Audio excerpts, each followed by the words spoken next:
हम जब लंदन पहुंचे तो हमें बताया गया कि हमें कोई एस्कॉर्ट करने आएगा जो हमें हमारे उबर के स्टैंड तक लेके जाएगा।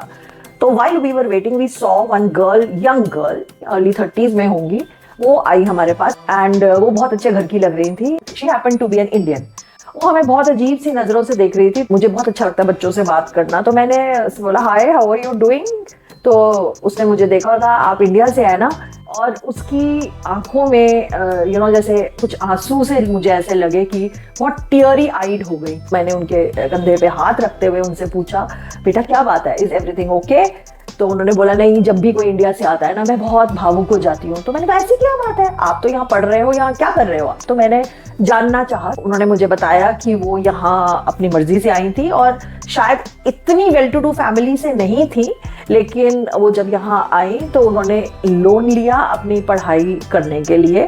वो मास्टर्स कर चुकी थी AI में। एंड आप जानते हैं कि AI आजकल का लेटेस्ट क्रेज है, उसकी बहुत नीड है हर जगह पे। बट शी सेड कि मुझे नौकरी नहीं मिल पा रही है। उन्होंने कहा आंटी मैं ना यहाँ ट्रैप हो गई हूँ। तो उन्होंने मुझे बताया कि उनकी जो एक जॉब है इतनी पूरी नहीं पड़ती है जिससे कि वो अपना लोन रीपे कर सके, तो उन्हें डबल शिफ्ट करनी पड़ रही है। तो वो जब उस जॉब में नहीं जाती हैं तो वो यहाँ एयरपोर्ट पे काम करती हैं और कभी कभी अगर जरूरत पड़ने पे वो 3 शिफ्ट्स भी करती हैं।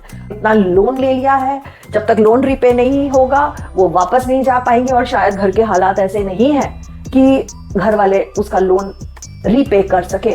तो ये सुनकर उसकी आंखों में आंसू आ गए और उसने मेरा हाथ पकड़ लिया और मैंने उसको बहुत जोर की हग किया और मैंने उससे कहा मैं दिल से तुम्हारे लिए प्रार्थना करूंगी कि तुम जल्दी से जल्दी अपना लोन रीपे करो और अपने घर जाओ। और जब उसने मुझे बताया कि वो 2 साल से अपनी माँ से नहीं मिली है तो मैं बहुत परेशान सी हो गई। मैं आपको बताना चाहूंगी कि मेरे बच्चे भी जो हैं वो अमेरिका में हैं, वो भी पढ़ रहे हैं, वहाँ नौकरी भी कर रहे हैं। लेकिन एक ऐसा टाइम था जरूर कि जब बाहर की कंट्रीज में जाने का बहुत चार्म था। अब वो टाइम नहीं रहा। हमारे देश में बहुत कुछ हो रहा है, शायद कुछ अच्छा भी हो रहा है, बुरा भी हो रहा है, लेकिन ये हर देश की कहानी है। आज से 30 साल पहले मेरी सिस्टर बाहर गई थी और वो बिल्कुल गोल्डन टाइम था जब इंडिया में इतना प्रोग्रेस नहीं होता था। लेकिन आज की दुनिया में जब इतने रेसिज्म की बातें बढ़ रही हैं और जॉब्स की जो मुश्किलें हैं, इनफैक्ट मेरी बेटी ने top of the line university से अपनी मास्टर्स किया है, मेरी डॉटर इन लॉ ने top of the line university से MBA किया है, बट जॉब्स नहीं है आजकल। तो इट्स वेरी डिफिकल्ट। ये नहीं कि वो टैलेंटेड नहीं है और उनको मेरिट पे नहीं मिल रहा है, बट द सिनेरियो जो आजकल चल रहा है वो यही है कि जॉब्स की बहुत कमी है। तो मैं हाथ जोड़ के उन सभी बच्चों से जो यंग हैं अभी और जो दिल में लालसा रखते हैं, कभी कभी अपने पेरेंट्स पे प्रेशर भी डालते हैं कि हमें बाहर जाना है। मैं ये नहीं कह रही हूँ कि आप मत जाइए, आप बाहर जाइए, लेकिन पूरी रिसर्च करके जाइए कि वहां पे आपके लिए क्या स्कोप है, कितना खर्चा होगा, क्या आपकी माली हालत ऐसी है कि आप अपने लोन्स को रीपे कर सकते हैं।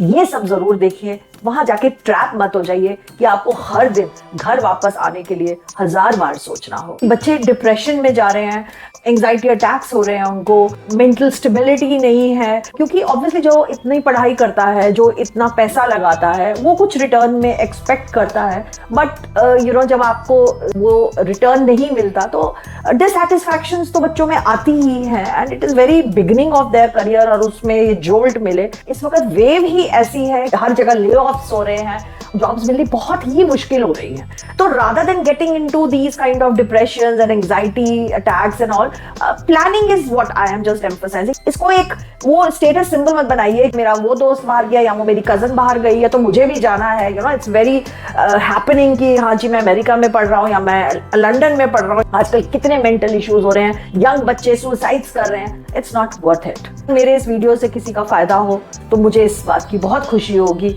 And take care of yourself. Thank you.